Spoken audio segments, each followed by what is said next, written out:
how much of a new timeline are we on right now? We are on a very, very different new timeline. I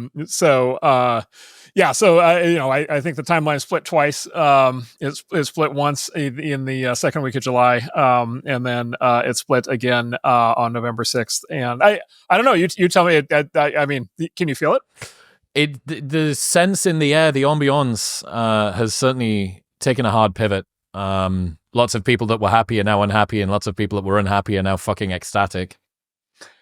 So I think actually I've detected something interesting, and maybe it's just my world or maybe business, but I think it's broader, which is I actually think a fairly large number of people who didn't vote for Trump are actually feeling, people who run organizations who did not vote for Trump are feeling liberated. They're feeling like they can make changes that they have been wanting to make for a long time, and they can really dial down a lot of the things that have really been causing the problems. So the blast radius of the good vibes is wider than people might have anticipated. I think it's wider than people anticipated, and I've been in some discussions where people are like, "Yeah, like it really feels like the air is coming out of the. It really feels like the tension is draining out of the system in an interesting way this time, which is of course the exact opposite of how it felt in 2016. And so it's I don't know. I'm cautiously optimistic that actually a fair, look, I don't think there's any like overnight, transformation, and there's going to be continued, drama and strife and so forth. But I think a lot of institutions, I think a lot of leaders at a lot of institutions, including ones that are left leaning, I think they've just simply had it with a lot of the chaos of the last 10 years and a lot of the drama and a lot of the pressure and conflict. And I think they're just done with it. And they want their, if it's a company, they want it to get back to business. If it's a university, they want it to get back to teaching. So I'm knock on wood, cautiously optimistic. This pivot from saying good or appearing good to hang on, but what actually happened? It's stress testing the outcomes and people optimizing for actual effectiveness as opposed to like optical slickness, I guess, or popularity, reputational stuff. I think that pivot seems to be one that was quite overdue. Yeah, and part of it is there were some ideas that had to be stress tested, right? Apparently, and I think they were stress tested and maybe found wanting, maybe backfired. And then there's this thing in philosophy, they call it the paradox of tolerance, which is in order to maximize tolerance, we must not tolerate the intolerant, right? right. Like you can only have tolerance if you don't tolerate the intolerant, and so therefore, if you want to maximize tolerance, which is what we've all been told that we need to do, you need to ostracize, cancel, nuke, and, get rid of the intolerance. And of course, the definition of the intolerant, very rapidly goes from, small set of people who are like truly antisocial to basically everybody who doesn't agree with every single thing on the, 1,000-item checklist of what makes a good person. Right. And so it's put it this way, it's hard to win elections when your electoral strategy is to shrink your coalition as much as you possibly can by driving out as many people as possible, by tagging them as racist or sexist or intolerant. And like, it just doesn't work. It doesn't win elections. It doesn't lead to a happy company. It doesn't lead to a well-functioning university. It doesn't lead to a well-functioning organization of any kind. And I think a lot of leaders have maybe finally figured that out. Yeah, I think any group that's bound together over the mutual distaste of an out-group, not the mutual love of an in-group, the only way that you can continue to bind that together is to scapegoat and shave off the people on the outside that are insufficiently pure, continue to point the finger at them and say, well, at least we're not ... that thing over there. But yeah, I mean, it's the reason I've had a bunch of conversations with people on the left, Anna Kasparian, Cenk Uygur, Dave Smith, like people, varied political standings. Anna, the fact that you can only move from left to right, you can't go from right to left. So it's a one-way valve, it's a one-way street. And guess what happens? The street that allows you to move in one direction is going to be more welcoming and better populated. Yeah, and you I don't know if you may know this either because of age or nationality. You might not know this, but this happened before, actually in my lifetime. So, sort of the late 60s, the 1970s were in many ways, a lot like what we just went through in the last decade. And sort of, Trump the version of Trump at that time was Nixon. The version of things like, the Iraq War was the Vietnam War and so forth. And so there were, energy crises, inflation, all these, hostage crisis, all these crazy comparisons. And basically, what happened actually was, Jimmy Carter lost in 1980, and then Democrats didn't win another national election until 1992. It took actually 12 years for the Democratic Party to get back on track. And really what had to happen was the party and the movement behind it had to go back to the center. And to your point, had to become a party of actual inclusivity, of actual tolerance. And it sort of the Democratic Party had to reconstruct its own big tent. Precisely for the reason you said, which is you have to be able to attract people back. Like you have to get people to be able to come back and feel like they're part of a broad-based coalition and not just part of a very narrow thing. Now, at that time, it took 12 years, right? So, they lost in 80, they lost in 84, they lost in 88, and then Bill Clinton, and then a guy named Al Fromm, who ran this thing called the Democratic Leadership Council, and then Al Gore, kind of put together this program to kind of bring the Democrats back to center, and then that led to, a boom, for the Democratic Party with a much more, sensible centrist, set of policies and a much more, say open-minded and optimistic attitude. By the way, pro-business, pro-patriotism. Kind of treating everybody well. And so I am cautiously optimistic that the current Democratic Party will be able to find its way back in less than 12 years. And I think that would be good for the country, right? I mean, I think even if you're a Republican, you should want there to be a healthy. I think you should want there to be a healthy, vibrant, viable, centrist, sensible, responsible, stable, configuration of an opposition party as opposed to what we've seen recently. And so I'm cautiously, there's a Democratic Party, there's a civil war already, kind of playing out the Democratic Party, and there's all these different arguments going back and forth already, and but you're starting to see voices like Rishi Torres and Ro Khanna and others who are standing up saying, it's kind of time to go back to the center, and I'm cautiously optimistic that will happen. How big of a civil war do you think is unfolding at the moment? So it's really big. So it's really quite something. So a couple things. So one is there was just a Politico story that was really good that talked about the first big kind of summit meeting that the Democrats have had, which was the DNC hosted a meeting of the state Democratic Party leaders, and it started with a full land acknowledgement, right? And then right, which is step one, okay. And then the current chairman of the party, gave the stem-winding speech about how the party absolutely, needs to double down on identity politics, right? So step two, and then this horrific, tragedy in New York with this CEO getting, shot and killed. There's now, loud, prominent voices on the left, including in the press, saying, basically, yay, murder. Which I think is, step three is maybe not like these are not vectoring in the direction of like, let's just say a successful majority electoral path. But again, like the contrast is clear. Like that is a conceivable path. There are some people who want to go on that path. I think there are a much larger number of, completely sensible people in the party and interested in the party and interested in rejoining the party. Who would like to see the exact opposite. So, but yeah, I mean, they are going to, argue this and litigate this, I think, all the way out. I think they really feel like they have to argue this. And you mentioned the folks you've talked to, like, there are now some, I think some voices, including some, folks that are pretty far left who are kind of saying, all right, let's pause for a moment and make sure we're not going off the cliff. You work with a lot of founders, CEOs, tons of your friends will be in that position too. What do you make of the response to the Brian Thompson killing and the situation more broadly? Well, the killing itself was obviously an enormous shock, and I know people who knew him and had been with him recently. So he was a well-known figure in the healthcare industry. So very very respected among in the sort of the business circles. Yeah, I mean, enormous shock. And then of course, at first you're just like, well, these things are either random or, or most murders are, committed by, somebody in somebody's personal life. The way this one seems to be unfolding, is, and I don't know anything that's not in the press, but it seems to have a, ideological motivation behind it. And so, and then it's like, okay, is that just a one-off, or, is this the beginning of a pattern? I would say it, a lot of people I talk to are very disconcerted by, I would say, the enthusiasm that a lot of people in the press are showing to. Yeah, there have been a shockingly large number of stories of the line of, of course, murder is bad, but we shouldn't laugh. I shouldn't laugh. Right. Well, I mean, it is. I mean, you have to laugh or you cry, right? So, and then it's like 3,000 words that come after the but, right? And it's like, well, okay, like, which is basically a long-winded, sort of justification for murder. And so, that is disconcerting. There are some comedians now, that have gotten in the game. And so, I would say this is fairly disconcerting. I mean, we'll see what happens. The scary scenario, I mentioned the 70s. Domestic terror actually got to be quite a thing in the 70s in the U.S. And there's this great book called Days of Rage that kind of chronicles basically this like very widespread pattern of domestic terror, ideologically motivated domestic terror in the 70s.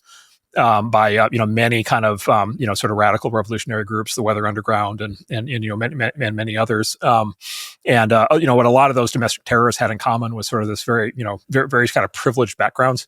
A lot of these were like Ivy League, like the Weather Underground came out of Columbia University, and then domestic terrorists coming out of places like UC Berkeley, and then sort of often very privileged backgrounds, very kind of upper kind of elite upper middle class people.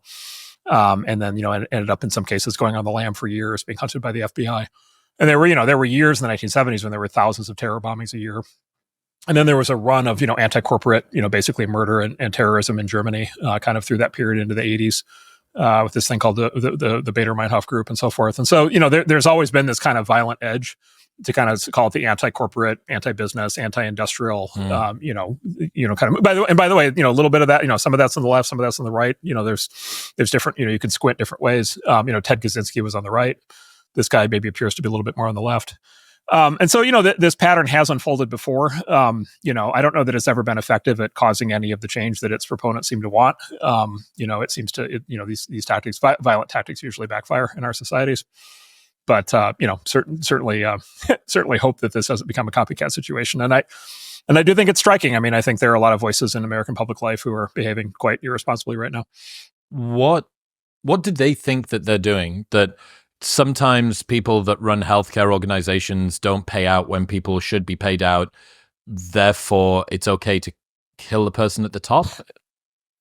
Yeah, it's the thing. Well, it's of course murder is bad, but, and then in the 3,000 words is basically what you said. So the whole healthcare situation is it's obviously very complicated and very emotional. And this can become a very long conversation, but the sort of key fact that all Western countries are trying to kind of grapple with, and this is true of the US, but also Canada and the UK and the rest of Europe. Basically there's two key facts. So key fact number one is healthcare is at like a fifth of US GDP in terms of spending. So like a fifth of all national production per year goes to healthcare.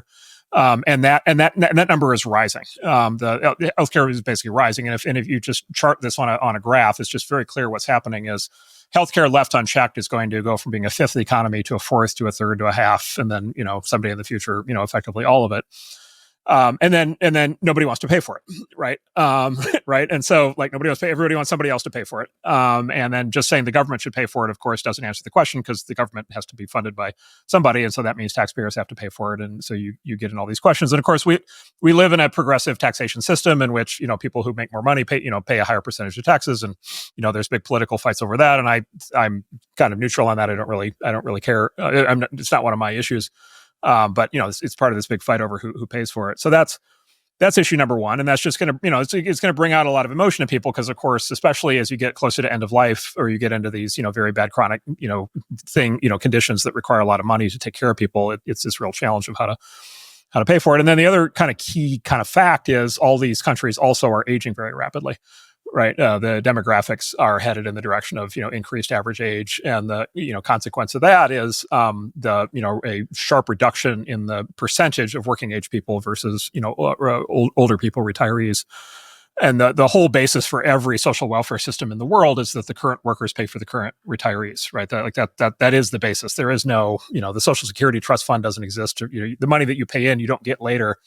Your money you pay in today gets paid out to old people today. And then when you're old, there need to be young workers in the system to be able to generate the money to pay you. And that's true for Social Security. It's true for Medicare. It's true for Medicaid. It's true for all of these it's true of any socialized health system. It'd be true of government funded health system. It'd be the same thing. It just, for taxpayers, taxpayers are people who work. And so if the demographics go upside down and you have a country, and you can see the future in places like Japan where you just have like way more old people than you have young people.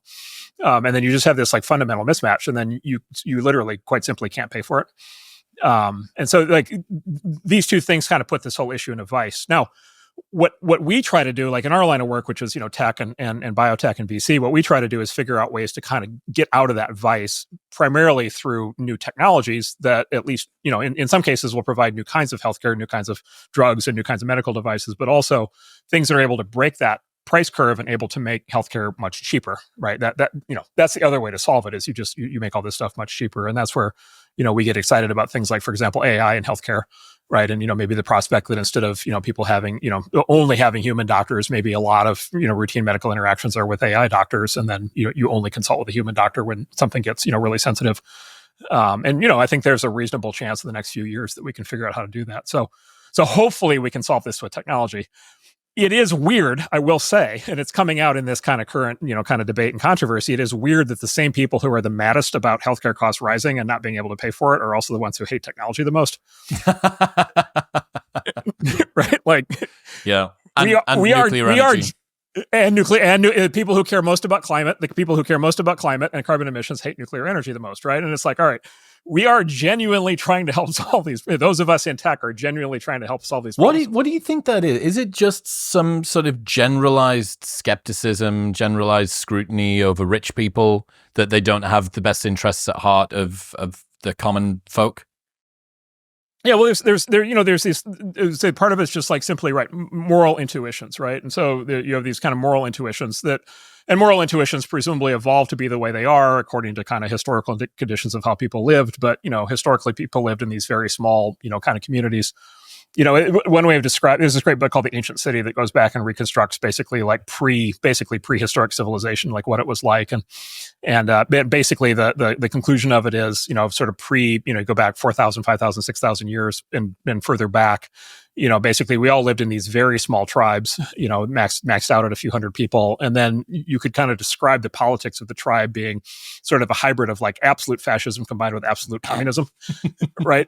Like at the same time, right? So it was like absolute fascism in that the father of the family or the leader of the tribe had the total power of life or death over all the members of the tribe and could kill them at any moment for whatever reason he wanted to. And then it was also pure communism in that there was no market economy. Everybody shared everything.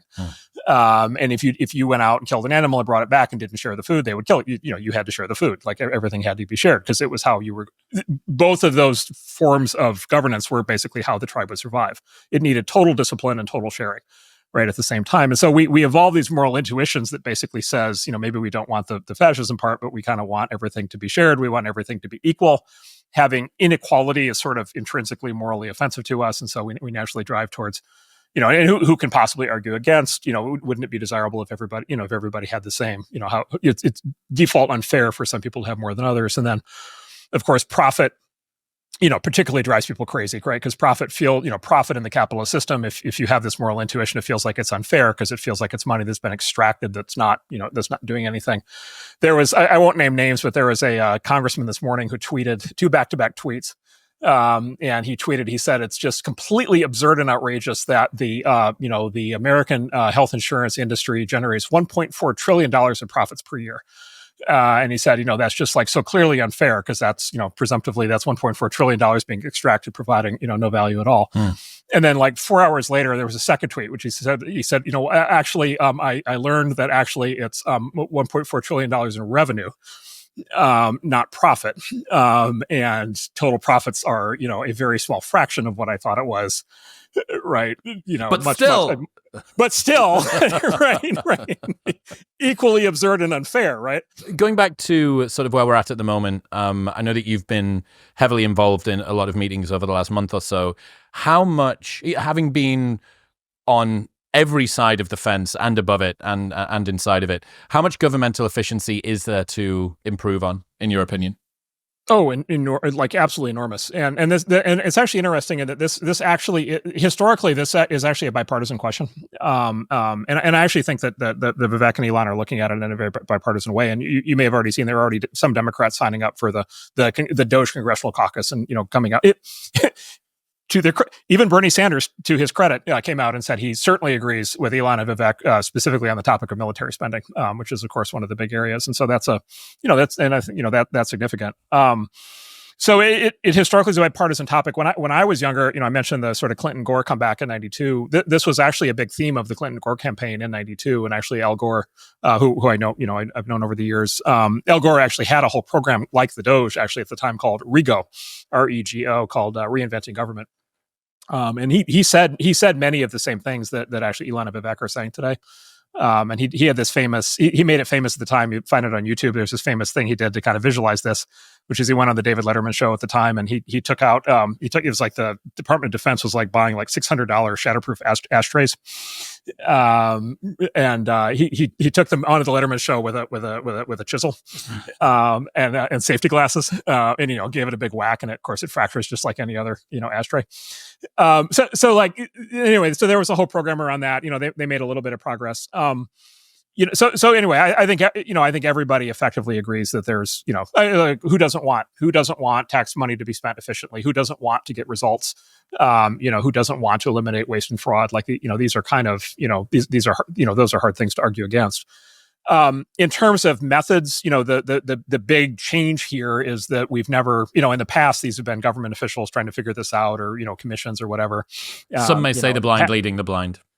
Some may say participants in the system attempting to reform the system from within, let's say. And this, of course, what's starkly different here is to have, people of the caliber of Elon and Vivek, who are, tremendously accomplished entrepreneurs, and founders, and people who run businesses, and people who understand how to do things that, like, and Elon, Vivek's obviously very smart on all this, but Elon is legendary for being able to think, as he says, think from first principles on things like costs. And if you read the books about him, he's always focused on that. And so he's going to bring a toolkit that has been, very successfully deployed at some of the world's leading, literally some of the world's leading companies like Tesla and SpaceX. And he's going to bring that to the government for the first time. How is Elon so productive? Have you ever deconstructed this? So actually, I've known Elon for a long time. I didn't work with him for a very long time. Just we were working on different things. But I've been working with him quite closely for the last couple of years, starting with the X acquisition, and then we've also invested in XAI and in SpaceX. And so we now work on 3 companies together to different degrees, and now the government stuff. Yeah, I mean, there's basically he has an operating method that he's developed that I would say is very unusual by modern standards. I'm not aware of another current CEO who operates the way that he does, and I think probably the single biggest kind of question in all of business right now is why don't more CEOs operate the way that he does? And it's a complicated question we could talk about.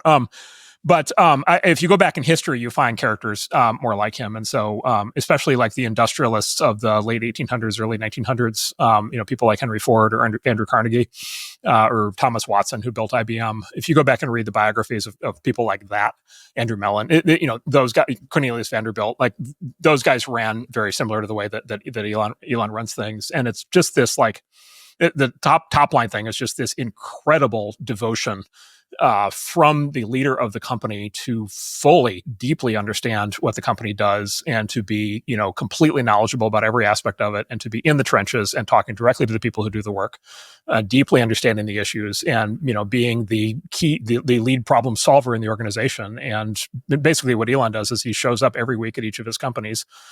He identifies the biggest problem that the company's having that week, and he fixes it. Right. And then he does that every week for 52 weeks in a row. And then each of his companies has solved the 52 biggest problems that year, like in that year. And, most other large companies are still having the planning meeting, for the pre-planning meeting, for the board meeting, for the presentation, for with the compliance review and the legal review. And like, so he's just like, it's this level of both like incredible intellectual capability coupled with incredible force of personality, moral authority, execution capability, focus on fundamentals. That is just like really amazing to watch. And then, by the way, the side effect of it is he attracts many of the best people in the world to work with him. Because if you work with Elon, like the expectations are through the roof in terms of your level of performance, and he is going to know who you are, and he is going to know what you've done, and he's going to know what you've done this week, and he's going to know if you're underperforming, and he may fire you in the meeting if you're not carrying your weight. But if you are as committed to the company as he is and working hard and capable, many people who have worked for him say that they had the best experience of their lives when they were working for him. And so then there's this attraction thing, and that's why I think his companies compound the way they do, is because of this, they just keep bringing. They're a black hole that sucks in the best talent. If you're the best in the world, you want to work harder than anybody else, come here.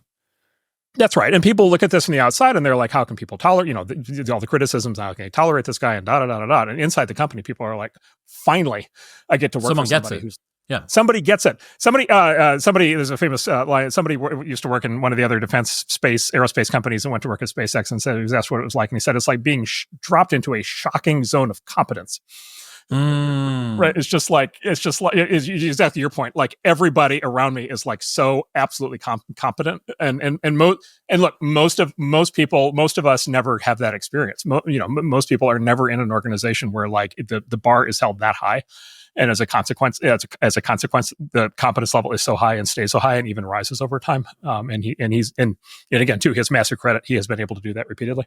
So detail oriented, focusing on everything from A to Z in terms of the business, sort of intimately familiar with it, and prepared to get his hands dirty from I will get in there and actually look at solving the problem myself. So is that, that suggests to me, although this can't be the case because you couldn't run this many companies if you were doing it this way, there may be some challenges in learning when to delegate, when to hand off tasks, because in order to get that level of resolution, to be able to see things with that much finitude, you also need to spend a lot of time on it. And then if you're solving the problems, how do you choose the problems that are yours to solve and the problems that aren't, so on and so forth. So that must be a challenge, delineating between what is my problem to solve and what is somebody else's. Yeah, so I would say most leaders, like most CEOs we work with, have exactly that problem for exactly the reasons you described. I think the Elon method is a little bit different, and I don't know if he'd agree with this, but the way I think about it is he actually delegates almost everything.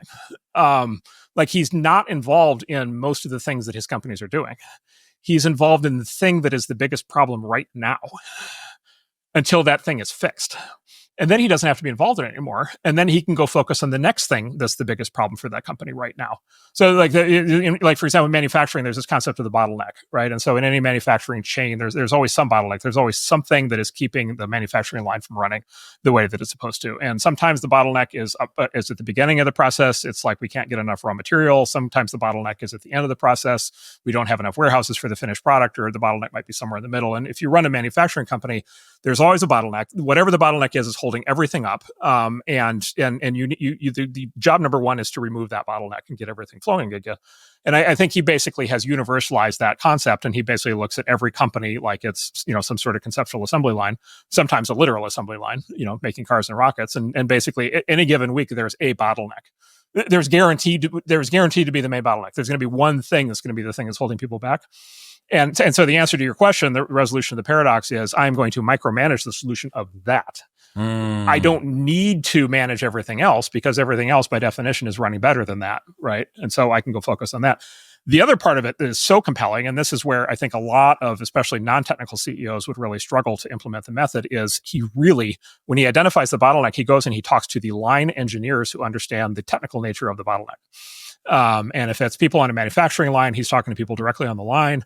Or if that's people in a software development group, he's talking to the people actually writing the code, right? So he's not asking the VP of engineering to ask the director of engineering, to ask the manager, to ask the individual contributor to write a report for, that's to be reviewed in 3 weeks. He doesn't do that.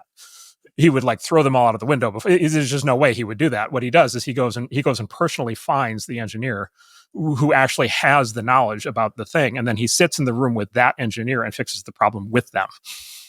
Right. And again, this is why he inspires such incredible loyalty from the especially the technical people who he works with, which is they're just like, wow, if I'm up against a problem I don't know how to solve, freaking Elon Musk is going to show up. I can call on the guy that owns the company. Freaking Elon Musk is going to show up in his Gulfstream and he's going to sit with me overnight in front of the keyboard or in front of the manufacturing line, and he's going to help me figure this out. Wow. Right. And so it's like, how do you possibly, and this is the thing. It's like, okay, you're like a normal CEO running a normal company. Like, how can you possibly compete with that?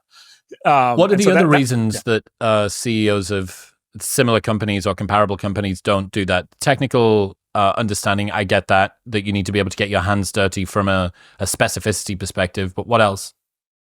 Yeah, so like, so that's a lot. That is a lot of it, and that's a topic that makes people really mad because non-technical people really hate being told that they are not qualified to do something because they're not technical. But every now and then, the technical details actually do matter. So there's a whole domain there, and most managers, it's like most people in government are lawyers. Most people in business and in senior levels are MBAs. Like, and so there's a most large companies are not run by engineers, right? They're run by trained business people, and so increasingly also lawyers. And so, there is a real challenge there. And then I just think more generally, it's just the way that management is taught, and most classically in the form of something like a Harvard Business School or Stanford Business School. It's basically management as it was sort of developed and implemented, I would say, in like the 1950s, 60s, 70s. It was sort of the so-called scientific school of management. And so it's basically management as a generic skill that you can apply to any industry. And you could manage a soup company, or you can manage a, whatever kind of company, and they're kind of all the same, and it kind of doesn't matter what they do. And there's a common set of management practices, and it has, is a lot to do. It's, process. It's, how do you structure, how do you manage the balance sheet? How do you set the review schedule for the meetings? How do you do compliance?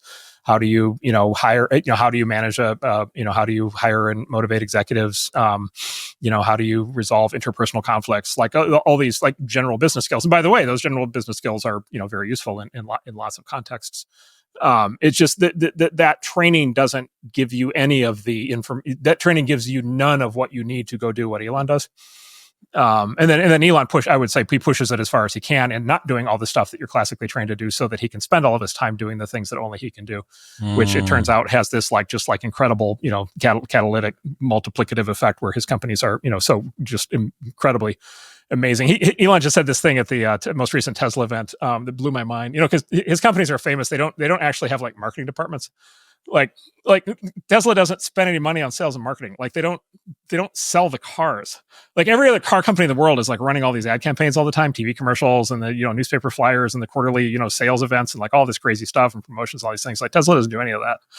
It's just like it's the best car, and you just like show up and buy it or not. It's up to you. You're a moron if you don't, right? Like it's a very straightforward thing. My dad went to go and test drive a Model S maybe a couple of years ago, and he's sort of an old school car guy, and he's used to the sort of banter back and forth, the forecourt, the discussion. They say, please sit down. Would you like a coffee? Would you like, what is that? And he said that he walked in and it felt like he'd gone into an Apple store, and there was some, as he called it, teenager in a hoodie that came out, and my dad started to do the whole like classic boomer parent negotiation thing, and this guy was like, the price is the price, and I don't have any fucking coffee for you. So he left feeling like this is the new world, and now he has a Range Rover. So yeah. Well, that's the thing. It's like, do you want the best car in the world or not? Right? Like that's Elon's mentality, right? And it's working very well. And then he at this event he took it to the next level, and this broke my brain, and I'm still thinking about it. He said, if you think about it, he said the best product in the world shouldn't even need a logo. Like you shouldn't even have to have your name on the product. People can just identify it from how good it is. It's just obvious. It's just obvious. He did right. It's just obvious. Everybody knows because it's the best product in the world. Everybody has it. Everybody uses it. And like, of course, you don't need to put the name on it. Everybody knows, right? And so and for a minute, I was like, all right, is this like a Zen, thing that I and then I was like, no, he's actually, as usual with Elon, it's like, no, he's actually serious. The best product in the world would not need your name on it. Yeah. And so anyway, so it's just this like completely different it's just this completely different method, and then on top of that, to have the guy who's on top of his game, to as you said, to kind of be working on the government challenge, and then to be to have the new for whatever people think of the new president, pros and cons, like to have him fully signed up, embracing Elon and encouraging him to do this is a really, I mean, this has not. You have to go back, like literally the last time something like this happened in the United States government was literally like 1933. This is the closest analogy to what at least has started to happen is literally what happened under FDR, which is just like a fundamental reinvention of how government works, and like this massive influx of talent from the private sector that is able to just like do things that are unimagined. And so it's a once in an 80 years thing. I'm doing everything I can to help, and I hope it goes pouring some kerosene onto the fire as you are. I saw a clip of Elon speaking. I don't know whether it was a recent clip, but the clip only came up the other day. He's talking about his thoughts on being a CEO. A lot of times people think that creating a company is going to be fun. I would say it's really not that fun. I mean, there are periods of fun and there are periods where it's just awful. And particularly if you're the CEO of the company, you actually have a distillation of all the worst problems in a company. There's no point in spending your time on things that are going right, so you only spend your time on things that are going wrong. And there are things that are going wrong that other people can't take care of. So you have like the worst. You have a filter for the crappiest problems in the company, the most pernicious and painful problems. So I wouldn't say it's fun. You have to feel quite compelled to do it and have a fairly high pain threshold. And there's a friend of mine who says starting companies is like staring into the abyss and eating glass. And there's some truth to that. The staring into the abyss part is that you're constantly facing extermination for the company because most startups fail. 90%, 99% fail. That's the staring part. You're constantly staring, okay, and saying, if I don't get this right, the company will die. Quite stressful. And then the eating glass part is you've got to work on the problems that the company needs you to work on, not the problems you want to work on. So you end up working on that. You really wish you weren't working on it. That's the eating glass part, and it goes on for a long time.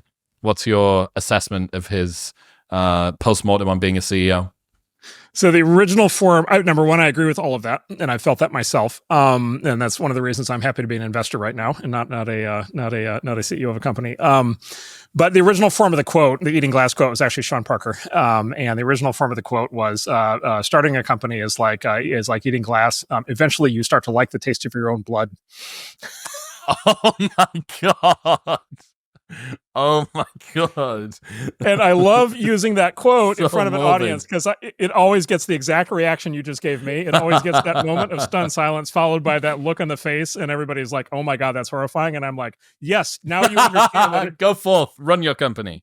now you understand what it's going to feel like." Yeah, no, look, and the serious thing I would say is, there have, it's a little bit less now, but there have been times when the idea of being an entrepreneur and, tech entrepreneur has been like a romanticized concept. And, there used to be TV shows talking about how much fun it was. I have people ask questions like, well, how do we encourage more people to be entrepreneurs? And my answer was like, no, we shouldn't do that. Like people shouldn't be encouraged to do something that painful. They should do it because they really want to do it. In fact, they should do it because they can't not do it. Right. So I'm not an endurance athlete, but it would be a little bit like encouraging somebody to do a triathlon or an ultra marathon. Right. Like, why don't you go out there and run 120 miles in the heat? Right. Like, no, like that's bad. No, most people should not do that, but the people driven to do that should do that. And by the way, the people driven to do that will do that. Right.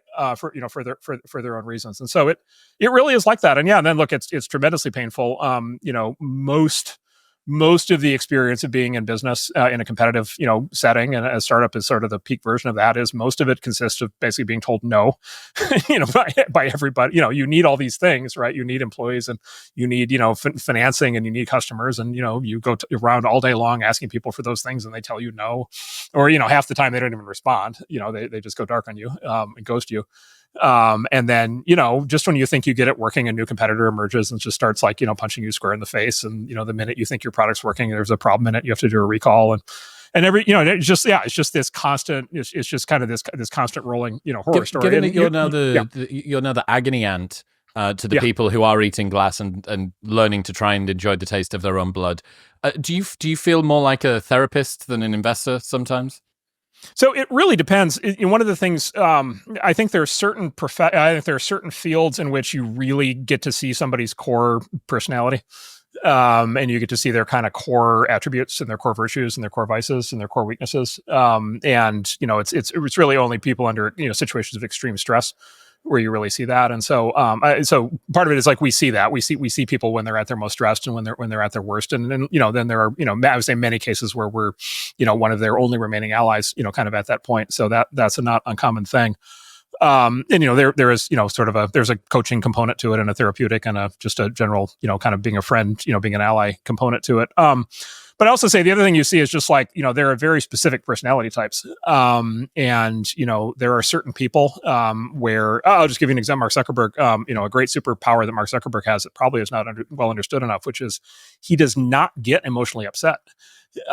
in stressful situations. He is able to maintain an analytical frame of mind, even when other people would be, literally bursting into tears and hiding under the table. And I've seen that many, many times. It's just like I've the company's been through a tremendous amount of both good and bad, things over the last, I've been involved almost for 20 years, and we've been through almost everything good and bad, and I've literally not once seen him raise his voice. He's always been, and he's very sympathetic, and he's very, when somebody has a personal crisis, it's not that he's not emotional, like he engages emotionally with people, and he's very supportive of people when they have issues, and he feels things very deeply, like everybody does, but he has a level of emotional self-control. Psychologists would say 0% neuroticism.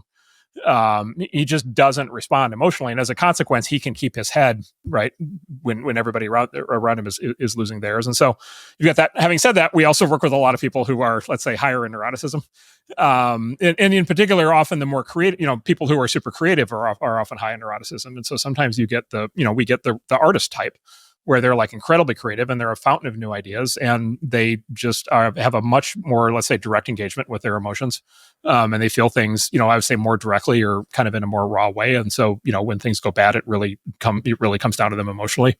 I was, frankly, myself probably more on that side of things.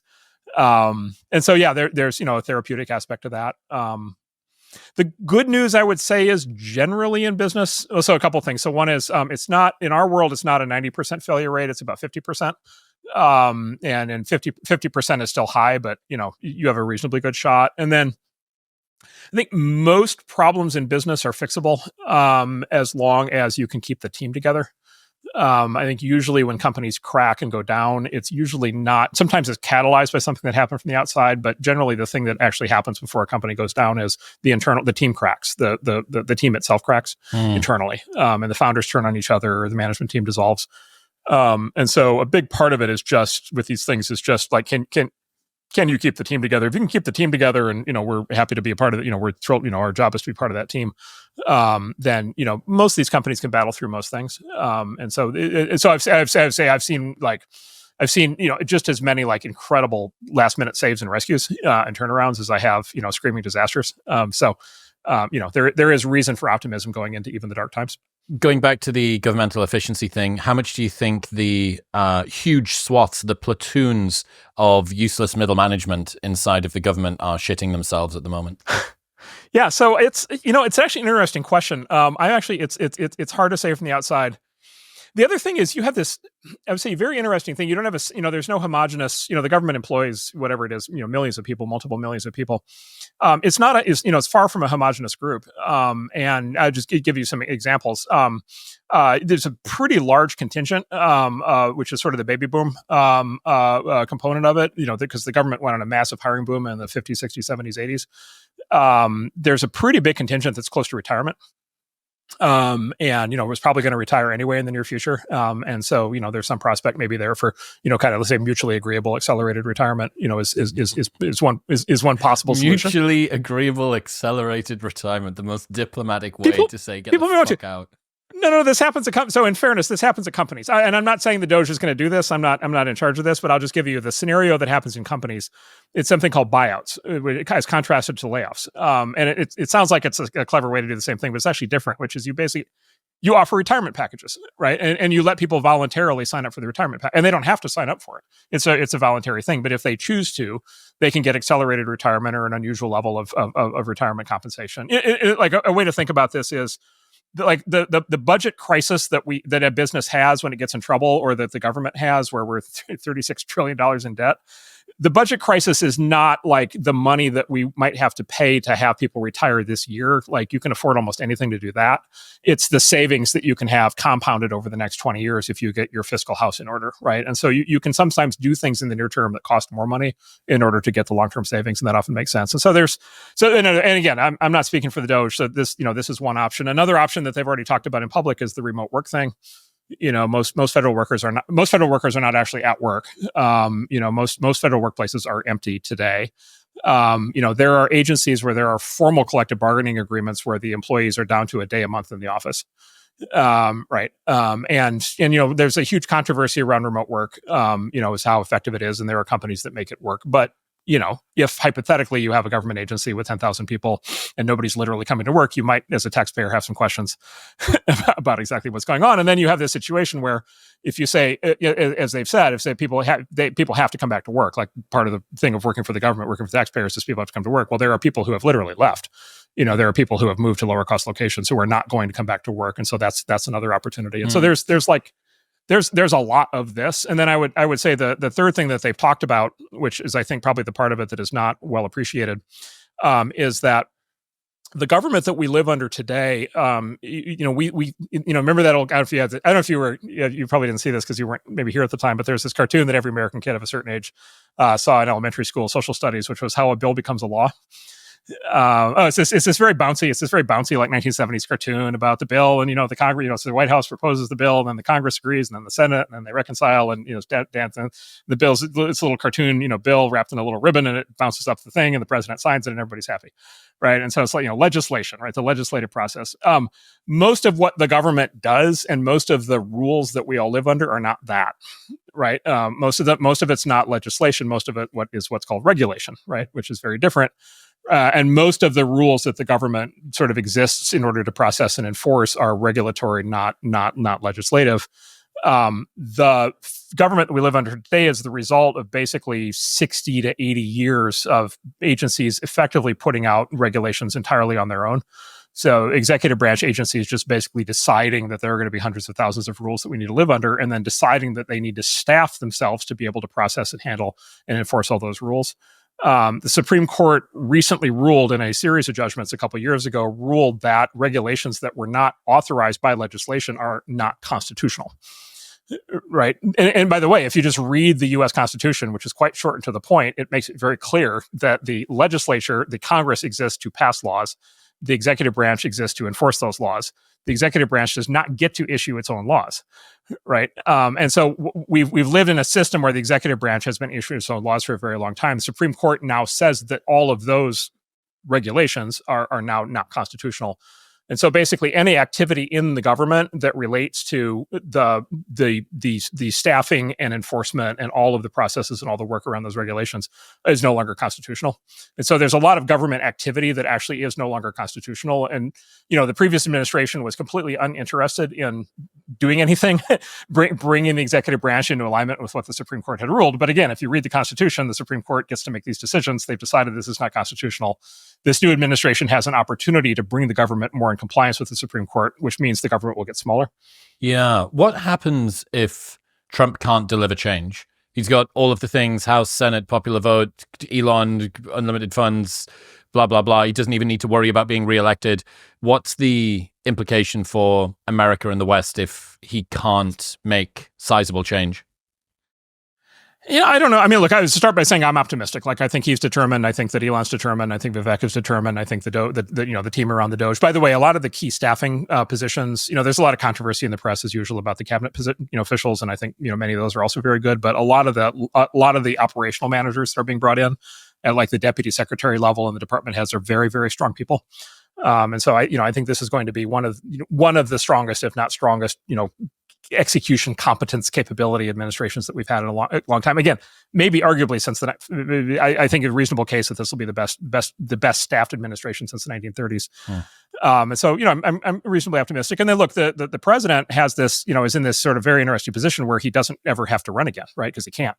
Right. And so a lot of what happens in a second term, if presidents choose to take advantage of it, is they can do things that that basically might even put their reelection at peril. They can do more forceful things because they can do the things that they actually think are important as compared to the things that they think they might need to do to get reelected. And that's something you can only do when you're going to get termed out. And so, and then of course there's sort of all the things kind of behind Trump's level of determination this time, which I think is very high. So I'm quite optimistic. I don't know. I mean, you could paint various cynical pictures of the whole thing being gummed up. My guess is if it disappoints, it's going to disappoint in the sense of some of these things are going to get done, but not all of them. And frankly, like I think it'd be great to solve all of our problems at once. But if we can't do that, if we can just basically, if this team can sort of give us a roadmap on how to do things properly and can kind of show us, through examples, if let's say there's, let's say there's 1,000 versions of this problem that have to get solved, and this team only gets to the first 100. Then we will have the recipe book, right, for how to solve the next 900 over the next 2 or 3 or 4 administrations that follows that. And so that that would be my optimistic failure case, and I think we will get at least that, if not a much more sweeping transformation. Talk to me about this Willow Google quantum computer thing. How big of a deal is it?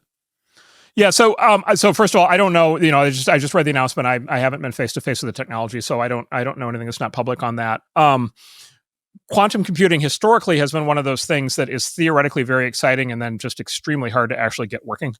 Quantum computers don't act like regular computers in any way. And there's always this kind of thing where you, in theory, can kind of demonstrate something in a lab and that maybe it works and maybe it doesn't. It's often not completely clear even whether it worked. And then, could you ever get that to repeat? Could you get that to repeat across, 10 or 100 different, kind of locations? Could you ever then apply that to these different problems? Like there's just all these like really, really fundamental questions. And so it's one of these really enticing things that everybody's hoping that we get to. I'm not close enough to know whether they got to the full breakthrough or not. The thing that I think would be the full breakthrough would be not only does it work in one lab, this is something where you could now stamp out 10 and then 100 and then 1,000 of these machines, and then you could do it repeatedly.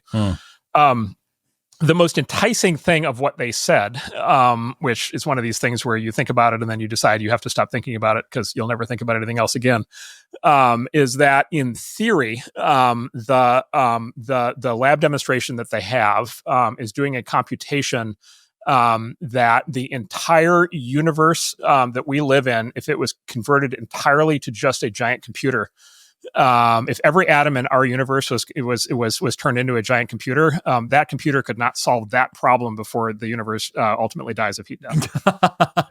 Right. And the implication of that is that the computation therefore must be spread out across many other parallel universes, which is therefore proof that there are many other parallel universes.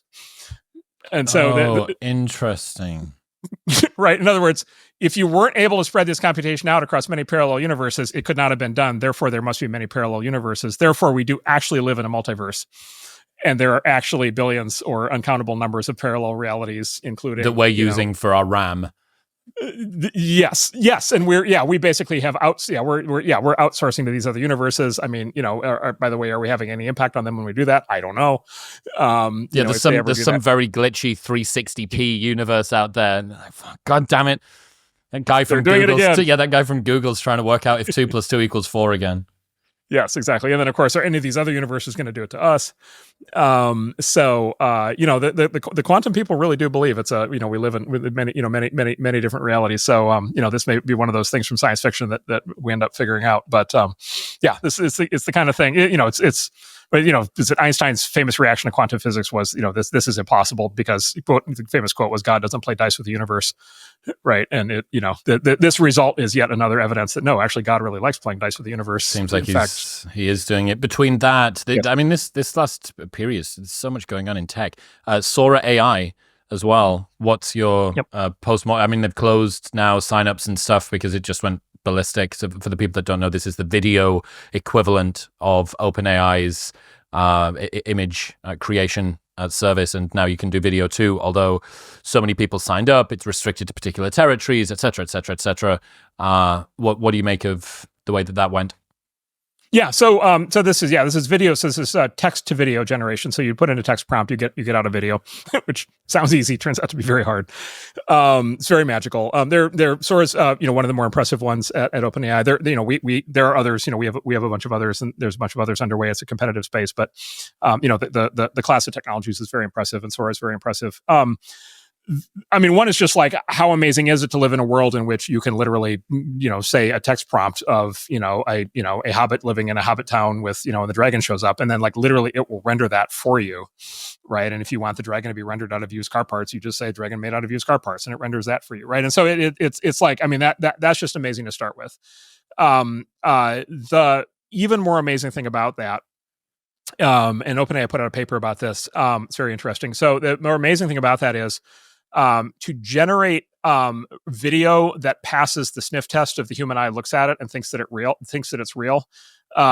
You can't you can't just sort of copy from other videos, and that's part of what's happening is, this is, you're training, the system like Sora is trained on millions of hours of video, from like all over the world and all this open source stuff and everything, and old, out of old movies and all this stuff. And then there's copyright disputes over what else is in there and so forth. But, so it's trained on lots of video, but it's not sufficient to just train on lots of because video is all 2D. It's not sufficient to just train on 2D video and then generate a new 2D video that actually looks to the human eye like it's a representation of the real 3D world. And if you look at these videos coming out from Sora, if you look at them carefully, basically what you see is like multiple sources of lighting in different parts in 3D space coming together. You see reflections coming off of reflective surfaces that are actually correct. You see translucency that's correct. And then you get combinations of these factors. So like, for example, if you do something where like man walking through puddle at night, you'll get the splashing effects of the water. The water has to splash in a way that is physically realistic. The light has to refract through the water droplets in the correct way. The water droplets have to reflect the image of the man's shoe in the right way. So, and the AI term for this is world model. This is not only a model for video, this is a model that actually understands the real world. It's a model that actually understands 3D reality, right? And it understands light, right? And it understands surfaces and textures and materials and motion. And gravity. Right? And gravity and shapes and right, exactly, all these things, right, exactly. A stiff surface versus a spongy surface. Give me a close up of a baseball bat hitting a baseball. In slow motion, it has to deform the baseball in the way that in the real world it does, when it hits the bat. And like for this story, it has to do all those things. And in fact, it is able to do all those things. Like if you just look at the results, you can see all that's happening. And so what that means, backing up to that, the implication is that model is not just a video model, it's what's called a world model, meaning it actually understands 3D physical reality. The implication of that is that we may have basically just solved the fundamental challenge of robotics. The fundamental challenge of robotics is how do you get a physical robot to navigate the real world without screwing everything up? Right. So how do you get a robot waiter to navigate through a busy restaurant without stepping on anybody's foot, right? Without tripping over anything, without spilling water on the table, to understand everything that's happening in real time to be able to adapt, very similar to the self-driving car challenge. Like how do you do that? But how do you do that for basically everything? And how do you put machines up close with people in such a way that it's like completely safe? And it turns out one of the things you need to do that is you need a world model. The robot needs to have a comprehensive understanding of physical reality so that it can understand what's happening. And so when things change, because the robot's seeing primarily visual, right? It's just like you're seeing visual, and so you have to map the visual into an internal representation of the 3D world. Up until now, building a world model like that has been difficult or impossible, and it now appears that that's actually starting to work. So, Westworld, it's happening. 2028, 2030. What do you think? I mean, you must be. It's coming. You must be knee deep in projections for robotics, for AI, for where we're going to get to. What's the meteorological artificial intelligence forecast for the next few years? What do you think people can expect, sort of 25, 26, 27, etc.? Yeah, so I just start by saying it's really hard to forecast this. And I'll give you my favorite example of this, which was the world's leading AI researchers in the year 1956 got together and they got a grant from the government to spend 10 weeks in the summer of 1956 at Dartmouth, at Dartmouth University. And so they all got together, and in that 10 weeks, they were going to finally get to artificial general intelligence. They were so close. Like they were almost to what it was called AGI. They were almost to an AI that can do everything that a person can do. They were only 10 weeks away. And you'll notice that was in 1956. It didn't happen. We're sitting here in 2024 and we still don't have it. So this field is prone to of all the fields in tech, AI is prone to utopianism. It's prone to apocalyptic nightmare scenarios, and it's prone to it's been very hard to forecast progress, like extremely difficult to forecast progress. Well, another great example of that is OpenAI was not formed to make Chat GPT. OpenAI was not created to make large language models. OpenAI was created to make an entirely different kind of AI. And then it turns out, if you trace back the origin of GPT, there was literally one guy at OpenAI, his name Alec Radford, and he was like sitting in a corner, and he's like, I think all this other stuff is wrong. I think we should be doing this other thing instead. And so, like, even that company that brought us, Chat GPT, didn't, a few years ago, didn't know that that's what they were going to do. So So forecasting is very hard, especially about the future. Look, having said that, the progress is staggering, and one is just the observed progress is staggering. The plans that people have are incredibly exciting.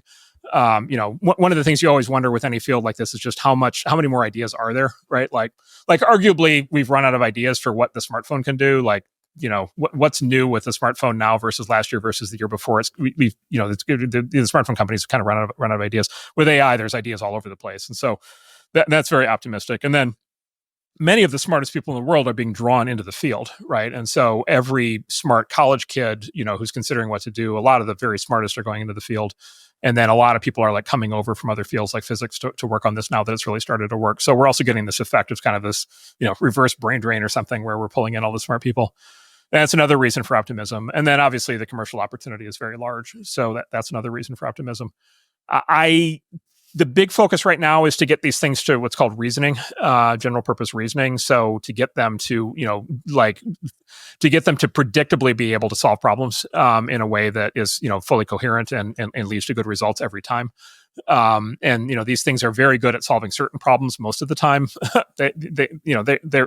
It's a very unusual technology where if you ask a large language model the same question twice, it actually gives you different answers.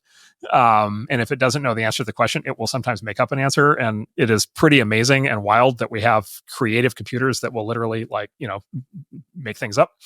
But we need versions of these that don't do that. We need versions of these that are able to reason their way through complicated logic chains, that are able to model physical reality, like I just described, that are able to, think longer and get better results. And so there's tremendous amounts of work happening on that right now. I'm pretty optimistic on that. I think by, I don't know, 2028 or something, I'm just off the top of my head, just with a little bit of a margin of safety, by 2028, these systems, you'll be able to basically give these systems problems and they'll solve the problems. If it's something that a human being can do, they'll be able to do it. And then robotics is basically that. And then we now have the interface method for robotics because we have large language models, so we can now make robots talk and listen, and we have voices and human English comprehension, all that stuff. And then basically the rest of robotics is basically mechanical engineering and then some power, basically battery technology. And I think robotics are getting quite close now. And so that I bring that up because like that. AI is going to be important if it's just disembodied software, but it's going to be really important if it's around us all the time in the form of actual if it exists. Objects. Yes, yeah, in the real world. Right, in the real world. Yeah. And of course, that's already happening, right? Autonomous. It's now drones now fly themselves. Cars now drive themselves, right? So, for people who haven't tried either the Waymo cars in places like San Francisco or the new Tesla, the latest version of the Tesla software, they're both outstanding. And so cars now drive themselves. That's a big step forward. Drones now fly themselves. There are now companies making, autonomous submarines, and all kinds of, fancy things. Oddly enough, the autonomous submarine just feels like one that you could have done earlier. There's far less traffic. There's far fewer things to crash into. Yeah, probably. There's we have a company that has a military submarine that is literally an unpressurized shell sort of platform, and you can basically customize it in many different ways, load many kinds of things on it. But in its like unpressurized form, it's able to go far deeper than a sub that needs to support human beings can go. It's able to go down and it's able to do all kinds of things. So the whole, as we're seeing, on the military side, there's a transformation of military strategy, that's underway right now, kind of as these technologies hit that we're already seeing in Ukraine. So that's going to matter. But look, a lot of this stuff is just going to be stuff in our personal lives, in our daily lives. What do you think of the adoption of self-driving, sort of en masse self-driving? I don't know whether there is a more highly kinetic, high risk and heavily involved area of human life that is ready to be outsourced to AI. There's other things where you can help you cook, or it'll, keep your food fresh or do whatever. But there doesn't seem to be the same sort of mortal consequences. People have a very strange relationship between car safety when it's done manually and when it's sort of pivoting to that. Is this just some conceptual inertia thing that we're moving through over time, slowly, as usual? Yeah, so to start with, cars today are a disaster from a safety standpoint, right? And so cars, the current run rate of road deaths worldwide is at least 1 million people a year. right? And it's about 40,000 road deaths a year in the U.S. and about 1 million worldwide. And by the way, that million may be a low number; it may be much higher worldwide, and we just don't know how to count it. But it's at least 1 million worldwide. And so, and it's sort of like, again, you kind of think about this like, okay, 1 million people a year dying from cars. Okay, over the course of a decade, that's 10 million people. Like when 10 million people die from something in modern world, we use words for it like, apocalypse, right? Genocide, like, this is like mass death at a very large scale. And so one is just like, to your point, like there's a psychological thing here, which is we have gotten acclimated. And by the way, for every death, there's many injuries, right? Many people crippled and, never recover. There's a psychological thing here, which is we have gotten used to a very large amount of carnage in return for the convenience of modern transportation and logistics. By the way, in the fullness of time as a civilization, it seems to have been a good trade-off. I don't think very few of us, not named Greta Thunberg, want to go back to walking everywhere, right?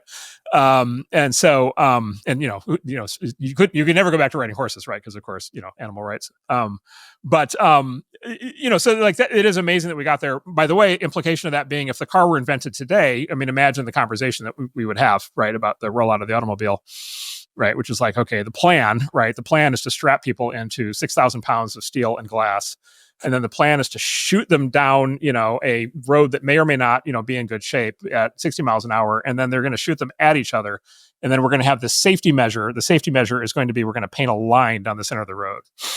And that's going to keep them from crashing, right? And so like there's no way that you'd be able to like invent this today or launch this today. So maybe it's good that it happened in an earlier era. So anyway, to your point, we're used to that. The self-driving, both Waymos and Teslas today are far safer than that, far safer. And there's like edge questions about, there's this, the metric is like, collisions per, 1,000 or 100,000 miles or something, or deaths per 100,000 miles. And like, there's just no question. They're just like tiny percentages relative. Yeah, and it's, by the way, not that they're necessarily zero, but they're tiny percentages of what we experience every day with with road deaths. By the way, I think as humans we have a bad intuition on this because we can't see the other drivers most of the time when we're driving. So I find the cure for people who need to think about this harder is to just go spend a day sitting at the DMV and just watch the parade of humanity and watch the people who have to be physically steered by their relatives in front of the camera to get the new driver's license at age 90, right? Like, so we just, and then get, if you had like an x-ray machine into cars that are driving past you to see how many people are just texting, right? Or how many people have been hitting the vape for the last 3 hours, right? So like, there's no question that the technology we have is much safer. There's a societal question as to whether we want where we want the trade-off to be. Right? Do we want the trade-off to be to stay to the current level of carnage because we're used to it, right? Or do we want, and wait until the computers are perfect? Or, is it enough for the computers to be much better, which is what's actually happening? Interestingly and optimistically, we as a society have chosen to actually accept, we have chosen to roll out self-driving without the computers being perfect. And so, there's Teslas and Waymos on the road all over the place. And people are fine with it. And I actually think that's like, it's a very optimistic thing that we were able to do that. If you talk to the people who make self-driving cars, what they tell you is the problem is not ever a self-driving car colliding with a self-driving car. The problem is it's when you have other humans in the mix, right? As you'd expect, right? Because humans react in unpredictable ways. And so a lot of the engineering going into these cars is to accommodate the human drivers. There will be some future state years in the future where there are no more human drivers, at least on public roads. And when that happens, these things will be like basically completely safe because then you won't have the human element in there. And so one of the things that we may want to drive, we have to drive to ultimately is that. There are a lot of questions around that, but that may be where we want to go to. I'm pretty optimistic about this. I think that these companies are making excellent progress. I think that this has pros and cons, but the Chinese auto industry is now coming online, and I think they're also going to be quite good at this. And I think they're coming now. And so I think that this whole space is going to develop, I think, quite quickly. What about personal autonomous vehicles like drone? I remember I was in Leonardo da Vinci Airport years ago, and there was one a gyrocopter thing out front. This can fly itself, etc. That feels like a much bigger problem in that you're not retrofitting a new piece of technology onto an existing infrastructure, that this is basically an entirely new thing that you need to have where they can float around. Yeah.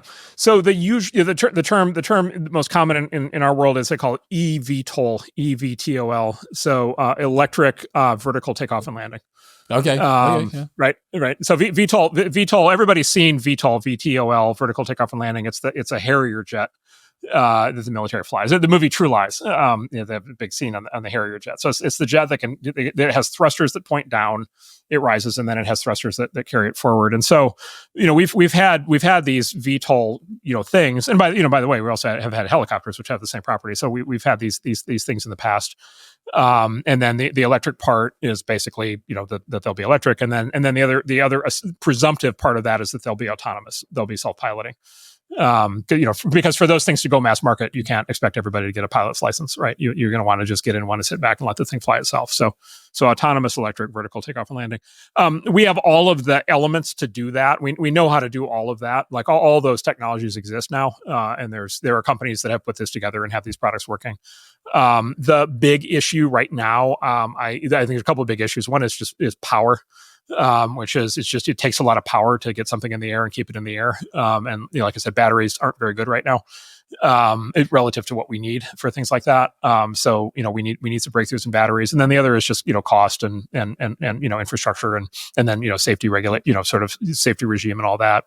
Over the course of 5 or 10 years, I think you could imagine, that happening. There's also, there are people working on the Iron Man suit. Elon keeps making references to. I don't know that he's working on it or not, but he keeps making references to it. And then there have been. Well, I don't know if you remember there was it the James Bond, one of the old James Bond movies, like Goldfinger, one of those movies, actually had what looked like a stunt where James Bond actually escaped from a house by strapping on a jetpack. Okay, and actually did this thing, and he did this thing, a big arc up in the air, and then he landed, like a half mile away. And when I was a kid, I watched it, like, I just love those. I love those movies, and I watched it. And I was like, well, clearly they did that with like a green screen special effects. And it's like, no, that was an actual jetpack. No way. That actually existed, and actually the military has those today. And I've seen someone boarding a tanker type thing, and they've got sort of their hands in gauntlets, but that's not electric. That looks like it's jet. Some sort of fuel jet powered type thing. Yeah, that's right. So today that would be jet powered, and there are jetpacks like that. Again, expensive, risky, not mainstream. Do not want a bullet in the wrong location if you've got one of those things strapped to you. Yes, exactly. It's maybe the second most dangerous hobby after flying in squirrel suits. So those are the hobby videos where they end. The YouTube videos end 2 seconds before the final moment. But look, we know how to get things in the air. Like we know how to do that. And so is there a kind of propulsion? Is there a kind of either fuel system, propulsion system? Is there a battery system? By the way, so there are hobbyists that have literally put together like quadcopter drones. Where it's like a helicopter with using lots of individual like quadcopter rotors, and so that could be electric powered and could basically do the same thing. And so I there's lots of hobbyist activity here, and so I think people are going to be working on this a lot over the next few years. Solving autonomy helps tremendously. Because you're able to then the human doesn't need to be trained. You can make the thing super safe. Another interesting thing that's happened is if you've seen the Waymo car, like the Waymo cars in the street, they've got this sensor on the top of the car that kind of spins around, and that's a system called LiDAR, and it's a light-based form of radar, and so it's a system that lets it do basically 3D mapping of the environment. So the Tesla is basically optical. So the Tesla is using cameras to construct a 3D model of the environment and sort of interpolating distances based on having different camera angles. The Waymo cars actually have these sensors called LiDAR that actually do depth sensing. The problem with the depth sensing is LiDAR sensors historically have been extremely expensive, which makes it hard to field these things in products. But they're coming down rapidly in price now. And I about 3 months ago, I bought my 9-year-old as my prototype, in-house prototyper for all this stuff. And I got him a Chinese robot dog for I think $1,600, and the robot dog's snout. And it's a robot dog like the demos you've seen, if you've seen like the Boston Dynamics robot dogs, it's like that, but you can buy it, and you can actually have one of your own, and it does all the things. It's very impressive. And it actually has the snout that's the spinning sensor. And so they've somehow gotten LiDAR down to a couple $100. Wow. And again, like that's very encouraging, because now that you've got that, now you could start to think about building all kinds of things that then have depth sensing. And so all these pieces are starting to fall into place, and with a little bit of luck and some progress in batteries, the next 5 years, 10 years, more of the Iron Man stuff, Jetson stuff, hopefully will start to happen. It really is a different timeline. Speaking of which, I was in the UK last week. I was there for a couple of weeks. I went back home. I had this live show thing. Give me your opinion on the sort of state of free speech and regulation on that side of the world. We're talking about the excesses, the overreaches that hopefully may be coming out of over here. What's your opinion on the other side of the Atlantic? Yeah, so I'd say there's like three kind of worlds of speech right now, three zones in the world. There's like the Chinese version, which is we're going to tell you explicitly what the rules are, and you better not break them. But basically, other than the things we tell you not to talk about, which we're very clear about, you can go crazy and talk about whatever you want. So kind of the top-down authoritarian, kind of model. We have the American model, which is we have free speech constitutionally guaranteed, but there are 1,000 unwritten rules of society, like the world's worst version of Curb Your Enthusiasm, where there's 1,000 different ways to trip the PC police, and if you trip any one of them, you are your life gets vaporized, and so you might call that kind of bottoms up authoritarianism. Right. Like, the government's not coming to get you. They're not going to jail you for it. But like, just it's a shame that you got fired and your family now hates you and your friends have all left you and you can never work again. Right. So that's like the distributed bottoms up authoritarian unwritten version of what China has. Right. So top down, bottoms up. And then there's Europe, which has decided to do both.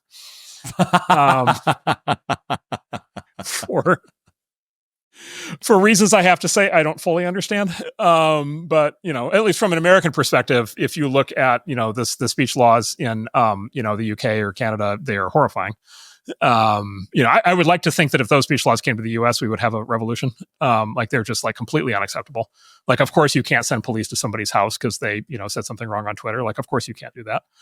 But yet it happens. And then, the rest of Europe has, they all have variations on that. And, some, obviously Germany has like very, explicit versions of that on a lot of topics, and other countries do as well. So but then also Europe and the Anglosphere have also they have the top down version of the actual laws, hate speech laws and so forth. And then they also have the bottoms up authoritarianism of all the implicit codes, which if you're a highly educated, Ivy League graduate equivalent, your job is to track those codes as they evolve every day by faithfully reading the New York Times cover to cover every day. And, but if you don't and you fall out of step, or you're a working class person, you say the wrong thing, if you crack your knuckles in the wrong way outside of your truck cab, you get accused of being a white supremacist and you get fired, which is something that actually happened in the US during the 2020 craziness. So Europe right now is combining the worst of those worlds, and you may know more about it than I do. They seem hell bent to just get much worse. I don't know what's going on. I really, I went back to the UK and I was quite disheartened by like a lot of this stuff. I spent my time in Kensington. The diversity is our strength thing in the UK, which is a message that you're greeted by as you enter the country. I don't know whether there's such a thing as too much diversity, but it just didn't particularly feel that much like London. I'm aware that just sounds like the most Brexit sentence that I could have ever said. I was like, like this just doesn't feel very much like London. Maybe it should be a cosmopolitan place, so on and so forth. So that was kind of a little bit strange. It was just something that I hadn't noticed previously, like that level of diversity. What else did I notice? The level of service, like every Uber took 20 minutes to get to you. It's like, why is that happening? That seems, I was slap bang in the middle of the city. Every bit of service in every restaurant was either a long wait or there was some sort of a problem. Uber Eats seem completely determined to just like destroy whatever food or coffee. We actually started ordering twice the number of coffees that we needed to order in an attempt that we could maybe combine them together to have residual amounts of the right amount of coffee that we needed, and we still didn't get and I don't know, I mean, where they can just whine on like the fucking opulent, like returning prodigal son or something. But it really was quite disappointing in many ways. And then on top of this, this upside down world where Keir Starmer's saying that immigration's too high and that this is a problem and that we need to deal with. And at the same time, you've got these still unbelievably bizarre non-crime hate incidents that are being reported. It's odd. And I feel bad about my old homeland. I don't know whether Europe's in the middle of a downfall or what at the moment, but, between all of the different parties that are going in this vote of no confidence that just happened recently, it's like whatever the timeline is, maybe this is actually what happens when we get used for the RAM of another fucking universe's computation, that they just start to speed up all of the drama. That's the side effect. I don't know. But yeah, there's something happening and it's being expedited, whatever it is. Yeah, so I'd say a couple of things. So a friend of mine in private equity went and worked he grew up in Texas and worked in the U.S. and then went over and lived in London and did private equity in Europe for 5 years. And he came back and I said, what was it like? And he said Europe is like, he said in Europe, it's like, there are like 5 things that are more important than making money. And nobody will tell you what they are.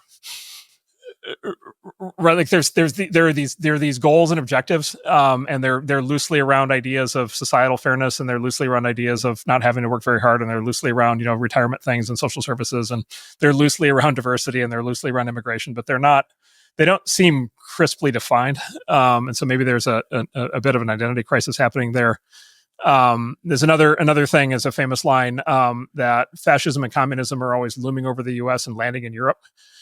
Right, like the U.S. always, like there's always this threat of like the U.S. is going to go communist in the 20s or is going to go fascist in the 30s or something, and then what actually happens is France actually goes communist and Germany actually goes fascist, right? Like so there are actually still communist parties in Europe, and so maybe Europe is downstream of American culture in a way that is maybe helpful in some ways but harmful in others.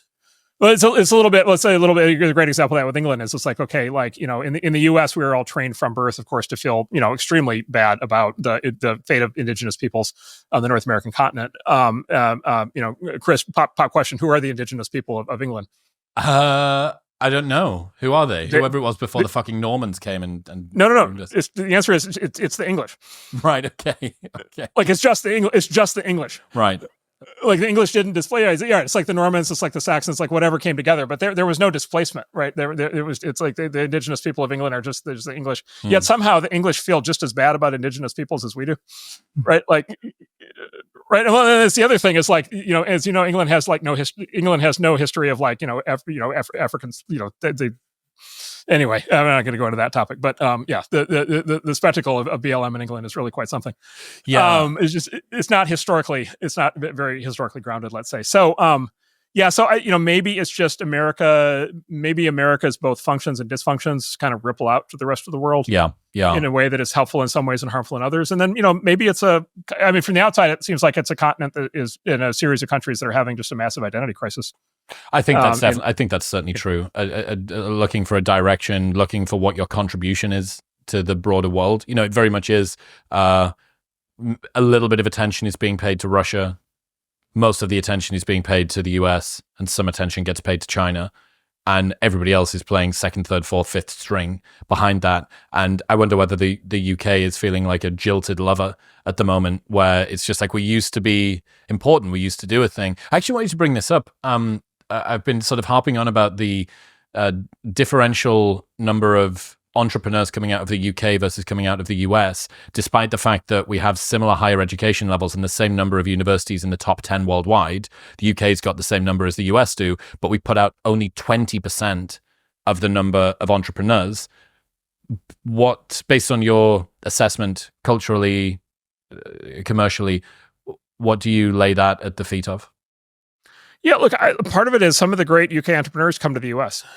And so and by the way, this is not just true of the UK, it's also true of France and Germany and Sweden and Norway and many other countries, right? And so because the US has such a highly evolved, advanced entrepreneurial ecosystem, it may just be that we're drawing a lot of them. And so they just, they don't start companies in the UK because they've left. I think that's part of it. I think part of it is the identity crisis. And I just know what I hear from my friends who are English or French or German, which is just they feel like their home countries and cultures are just not very supportive of the entire concept. The governments don't necessarily want it. The legal codes are not well set up for it. Look, the UK, there's a great example. So there's a great example of the dichotomy, just like the speech thing. So, in the US, this AI thing is kind of, the big exciting thing in tech, and the US is swarming it. And, the Biden administration was threatening to do all these horrible regulatory things, but the new administration is certainly not. They're going to do, I think, really smart things. And so there's going to be a AI tech boom in the US that's going to be spectacular. And a lot of that is around startups. Europe, the EU has chosen to basically make all of that illegal, right? And so they passed this thing called the EU AI Act, and they, this guy Thierry Breton, it's this kind of crowning achievement to basically make AI startups in the EU illegal. So they've just decided they just don't want them. And then the UK us off at the knees, just in case we were going to contribute to this new fledgling industry. Yeah, well, the EU, they have this slogan. The EU kind of bureaucrats have this slogan, which is say we're not going to lead the world in innovation, but we can lead it in regulation, right? It's like, Brilliant. no, right, exactly. And that's what your reaction is, the appropriate reaction, which is like, no, that's not actually what we're going to. Yeah, that doesn't make any sense. So like, if it's not literally happening there, then you're not going to be able to regulate it. And in fact, what's happening is new leading edge AI products from American companies now are actually not being released in. Not even being released in Europe, right? So like the new Apple AI products, and I actually think the new OpenAI products as well, are just not even literally being released in Europe as a result. The UK again has chosen this middle form, which is they've sort of made it illegal, right? And so they did this. The last administration did this disastrous AI safety push, which was basically a massive red light, basically saying don't even bother to try to start AI startups in the UK. But it wasn't like as overt a ban as the EU put on, but it was like this massive signal that basically says this is not a safe place to do it. And I think the UK is kind of stuck halfway in the middle right now, and kind of has to decide which way it wants to go. Yeah, I don't know, man. I really hope that we can bring ourselves back around. Maybe not like old school colonialist glory. I'm not hearkening back to the fucking East India Training Company, but something.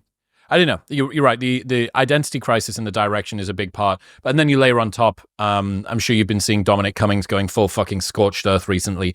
He came on the show about 6 months ago, and everything that he said, even like Rory Stewart, someone that you think of as, being way less of a firebrand than Dominic Cummings. And he has this really like visceral description of the type of people that inhabit the halls, Whitehall and Westminster. And he describes the way that they smell and the way that they talk and the things that concern them. And he realized, the governmental efficiency thing needs to be scaled out beyond just the US. This is the sort of thing that really needs to be probably put everywhere. Yeah, so Dominic has this great, I'm glad you brought it. Dominic, he's a good friend of mine. So Dominic has this great line. He says, the people aren't running the system is running the people. Right. And he uses that to describe the UK government, but you could also describe the US government, and you could also describe the EU kind of the same way, which is like, in a sense, it's like what happens when you get face to face with people in government is what you realize is, there are actually a significant number of like very publicly spirited, very determined people who actually want to do good things. And there's this, and then there's people who are not like that, and they're just there for the job or whatever. But like there are people, who legitimately are working hard and trying to figure things out. And what happens is, if you know them, what happens generally, they get ground down. They end up disappointed, and then they end up either, becoming disillusioned, or they end up leaving and going into the private sector. And so I think Dominic's explanation is a good one, which is the system is running the people, not the people running the system. The bad news with that is that it would be easier. Like if the solution was just to swap out the people, in a sense, that would be an easy answer to the question. Whether you could do that or not is an open question, but at least you would know what to do to reform the system, as Dominic talks about and others talk about. And actually Starmer is now talking about this too, right?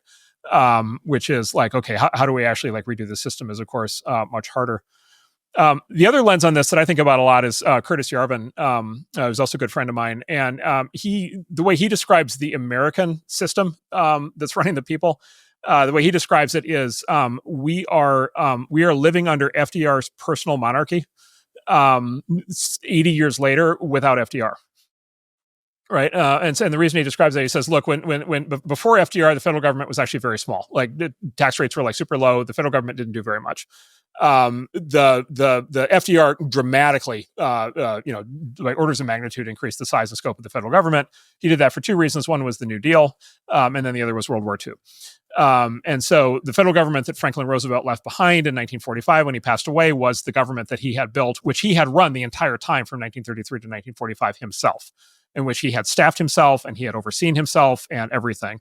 And he built this giant structure. And as Curtis basically says, as long as you had FDR running that, it could run really well. And, we won World War II and saved the free world, and like it worked, and pulled the US out of depression. Like the whole thing worked and it was great. But if you let an organization of that size and scope run without its founder CEO for 80 years, you end up with what we have now, which is just like basically an out of control bureaucracy, like an out of control system in which people can't even make positive change, even if they want to. Yeah. And again, that's why you could have, in the US, you could have reason for optimism, which is, okay, what do you need? Well, you need another FDR-like figure, but in reverse, right? You need somebody and a team of people around them who's actually willing to come in and like take the thing by the throat and make the changes. By the way, make the changes that FDR would probably make if he were here to make them, but he's not, right? And so somebody else has to step up and do that. It has to be a president because nobody else conceivably has the power to do that. But we will see how much this president can do. But like that's a lot of what this administration plans to do. In the UK, look, the UK government maybe grew up in parallel with the US government, so maybe FDR is also partially responsible for it by inspiring, the general modern Western style of governance. But also, of course, the English system grew up for many centuries before that. It may be time for an FDR style transformational leader to come in and like really get a grip on it. Yeah, really the path dependence. Right? We always talk about the wonderful heritage of the UK, but you don't necessarily think about the Einstellung effect that has got you beholden to all of this bullshit that came before. I learned last year that the distance between the two front benches in the House of Commons is a broadsword held out at arm's length from either side. Which just tells you kind of everything that you need to know about what our current government and political institutions in the UK are inheriting. It's like if you've got a country that's 1,000 years old, couple of thousand years old, you're like, bloody hell, like there's a really lovely history there. And you say, yeah, but what else comes along for the ride? And sometimes it's stuff you want to get rid of. Mark, let's bring this one home. Dude, it's been a long time coming. You're so great. I'd love to bring you back on at some point soon. Where should people go? They want to keep up to date with all of the stuff that you're doing. Oh, go to X, PMarca, PMARCA on X.com. Heck yeah. And also on Substack. Mark, I appreciate you. Thank you, mate. Good. Fantastic. Thank you, Chris. Thank you very much for tuning in. If you enjoyed that episode, there is something else you will absolutely love right here. Go on. Give it a tap.